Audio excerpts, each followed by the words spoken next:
Okay, so we heard from Lieutenant Colonel, Incident Command, and we heard from logistics, and now we are with Safety Officer Lieutenant Luis Tomlinson. How are you today? I'm very well, very well. Thank you. Excellent, excellent. On behalf of Blue Magazine, thank you so much for taking the time out of your day to answer some of these questions, to give people a better insight of, um, what it takes really for this whole thing for FIFA to happen. For the public to see, and also for other law enforcement officers to be able to see like what really goes into this, the planning. I mean, I'm learning new stuff just by these last two interviews, where, over 3 years of planning. Um, During the finals, you're gonna have billions of people watching, and we're on the map, right? And New Jersey State Police is taking the lead on all this. So, as safety officer, can you explain what the incident command system looks like for an event as large as FIFA, and who are the key partners involved?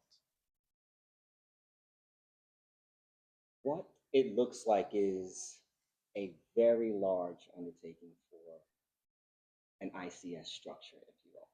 Not saying that any particular one is lesser than the other, but as you stated in the stats, this is a large task. So, who are the key partners in regards to that? That's everyone involved. That is absolutely positively everyone involved for this to go off. I don't want to say without a hitch, but as smoothly as possible, which I'm sure you heard from the incident commander Oh yeah, and my classmate from logistics. oh yeah. Absolutely. So how do you coordinate law enforcement, fire, EMS, emergency management, transportation, and private security under one unified command during a match? Easily. No. No, not Y'all at make it all. look easy. Yeah. You do that with the right people in place. You do that being humble and understanding. It's not something as though we, as the New Jersey State Police, can do on our own, and relying on those subject matter experts in those fields, and realizing, like I said, each and every one of those partners are just as important It's as awesome. the other. It's awesome. So when you came to work about 3.5 years ago and you opened up your email and you learned that you were going to be the safety in charge of the World Cup, what was your first thought? Well, my first thought is that it would have been maybe nice if it was an email or not, but it was actually my boss at the time, Lieutenant Colonel Buck, who informed me that I will be part of the table of organization and command structure. And after hearing him say that, my initial thought was, how? How? But again, with the people in charge of this event, with my peers around me, with my supervisors and the commanders, it has been very manageable to do what is necessary to be the safety officer for FIFA Command. And by no means am I the expert and the person running it. I have a great assistant safety officer in John Zukowski, and that guy is absolutely top notch. So it's people like that for me, without a doubt, that help me do what I'm able to That's amazing. That's amazing. What are the biggest safety challenges you anticipate with crowds of this size, and how is your team uh, prepared to address them? we prepare as best as possible. The challenge with these crowds is not only the size, but quite honestly, the languages, I was going to ask you. Okay. right? So our public information office is critical in regards to the safety concerns and messages that we have.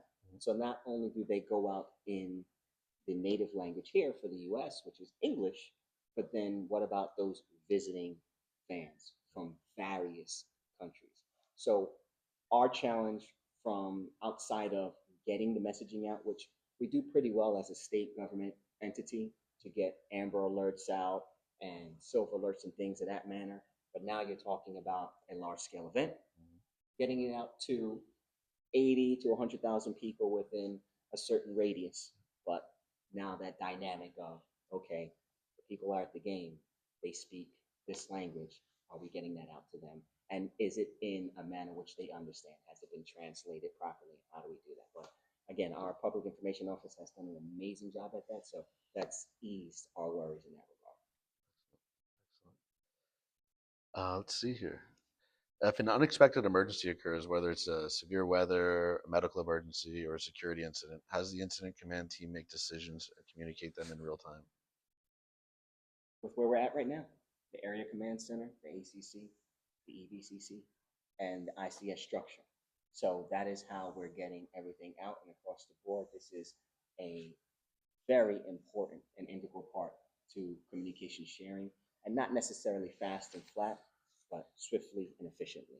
With again, all of those partners who are important from, New Jersey Department of Transportation, our White House Task Force, our utilities companies, all in the same room, so that we can talk to one another, be it face to face or yelling across the room or on the phone, so that information that is critical and necessary to get out, like I said, gets out swiftly and efficiently, not necessarily fast and flat.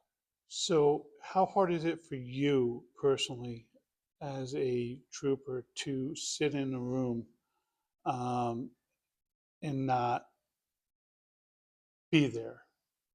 Because it's like they're out there, they're doing a job, and they're like feeling it, seeing it, and you're in charge. And not that you're stuck at the rock, but you're stuck at the rock where you're not personally involved. How is that for you personally to accept?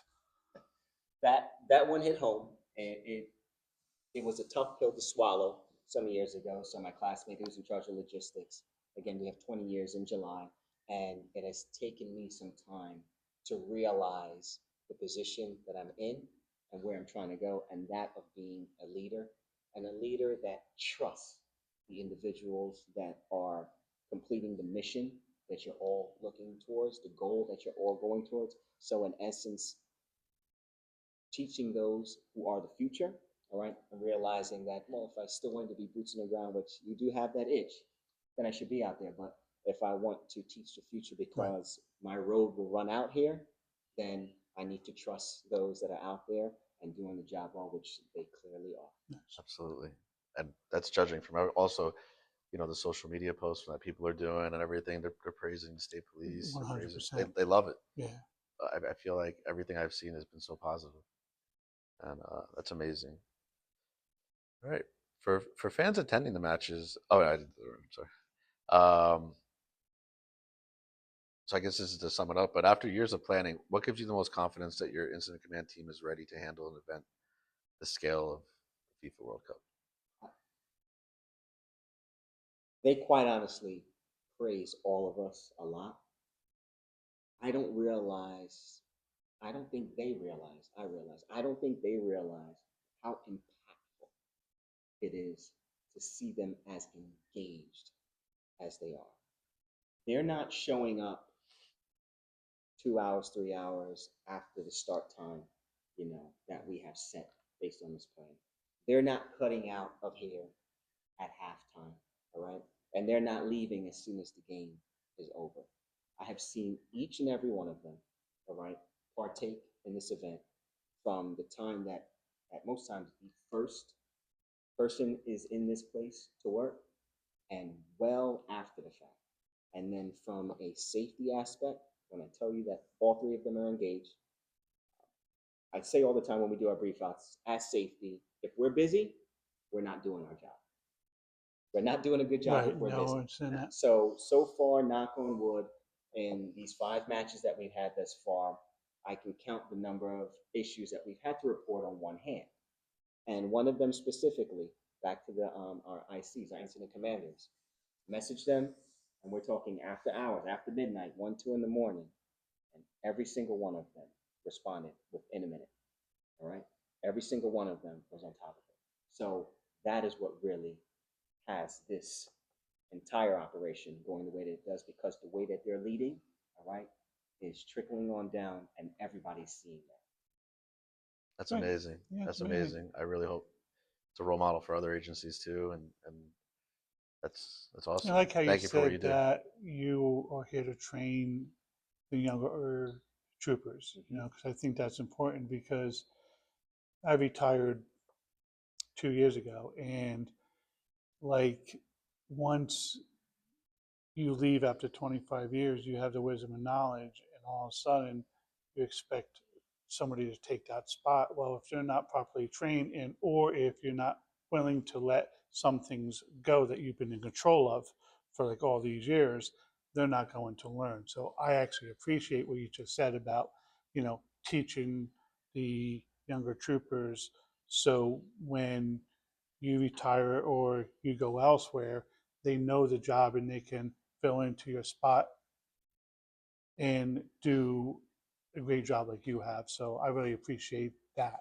I'd have to leave with this, and to quote our current Superintendent Colonel of the State Police and our former, okay, our former Colonel Callahan had told me specifically and personally, but he's also iterated this in public, is leave this place better than you found it, right?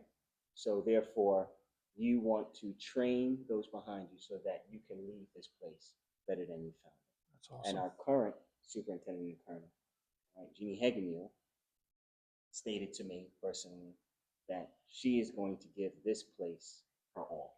And I think those two things from our top leaders in this, if everybody takes that on, there won't be a worry when our time comes to leave, that we have left this place better than we found it by giving it our all.